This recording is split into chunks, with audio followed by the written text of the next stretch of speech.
Hey guys, what's going on? Blaine back for another Netflix review, and today I'm going to be talking about Borderless Fog.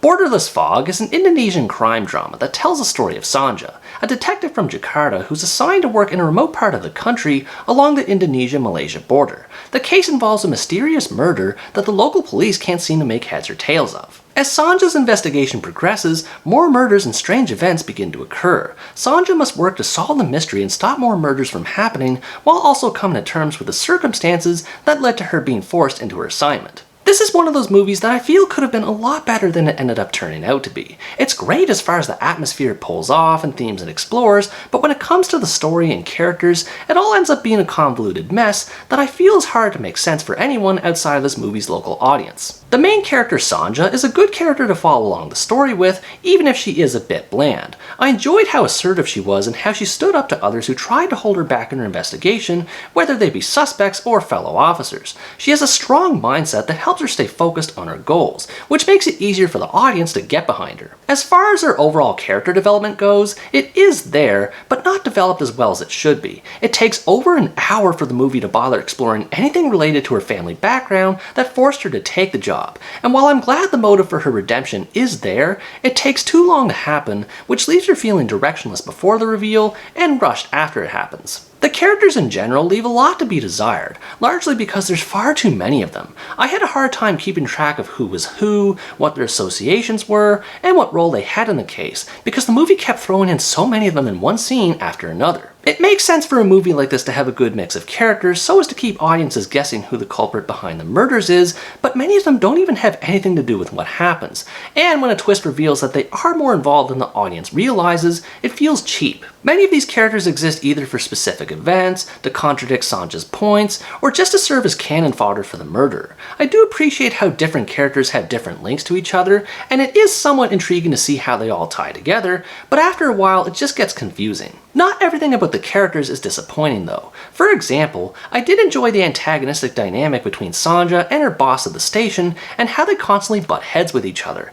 and how Sanja builds trust with her police partner. It makes for great dramatic conflict, especially as the murders start to mount up. There were also some individual characters I liked, such as the vengeful criminal Silas and the trafficking victim Sindai, but because there are so many characters, most of them feel half-baked with their arcs. Even Sanja is lacking because of how long it takes for her backstory to be revealed, let alone be relevant to what happens. The story surrounding these characters is what bothered me the most about this movie. I do like that the mystery is more of a slow burn nature so that it takes more time for Sanja to figure things out so that it builds tension with the audience, but unfortunately it mostly fumbles because of how confusing it is. Beyond how many characters are involved, there's just so many variables that don't make any sense. Everything from the gangs, to the corrupt politicians, to the old abandoned factory, to the supposed ghost called Ambong haunting the nearby woods, it all ends up being a bit much. There's nothing wrong with having some exposition, but this movie goes way too far with it, and that's without getting into the whole border situation between Indonesia and Malaysia.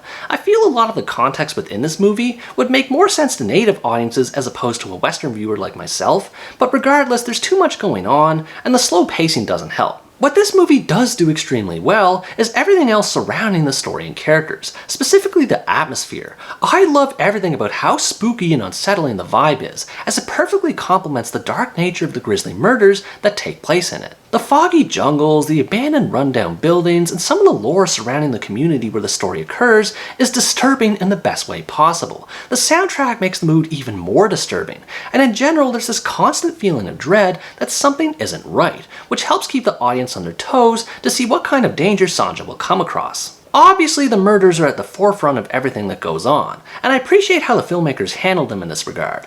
Although they tend to be a bit repetitive, they are brutal in their depiction, and the movie isn't afraid to kill off named characters that the audience gets attached to, so this reinforces how serious they are, and thus raises the emotional stakes of the story. There are some elements behind them that could have been handled better though. For how eerie the style of the movie is, the supernatural element behind the murders feels half-baked in execution and not really all that present, and the general motive behind these murders feels just as poorly explained. It's a weird case where the movie ends up over-explaining things that are unimportant and not explaining enough where it matters. The movie explores a lot of themes surrounding the murders, like societal corruption, human trafficking, and the struggles women face in male-dominated careers. It's interesting to see the filmmakers juggle all these themes and how it connects them to the border between Indonesia and Malaysia, to show how these problems persist everywhere. At the end of the day, though, this movie bites off more than it can chew. Too many things about it distract from what should be a relatively straightforward murder mystery with a supernatural edge to it. The setup is there, and there are parts that do work, but a lot of streamlining is needed to make it more engaging. Overall, Borderless Fog is a suspenseful but baffling crime drama that will confuse its audience as much as entertain them. If you like murder mysteries and don't mind watching a slow burn story with lots of exposition, you might enjoy checking this out. I like watching slower paced crime stories if the story and characters are pulled off well, and some of that is seen here, but this movie ends up in a situation of having too much of a good thing, which sadly bogs down everything else. I almost felt like I was in a fog when watching it, in the sense that it's easy to get lost in, but not always in the right way. What did you think about this movie? Did you find this movie confusing to follow along with like me, or were you kept in suspense the whole way through? Let me know in the comments below. Anyways guys, that's going to wrap up my review of Borderless Fog. Thanks for watching this video, I hope you enjoyed it, and as always stay tuned for the next part, where next time I review the American animated film Saving Bikini Bottom, the Sandy Cheek story. Bye bye!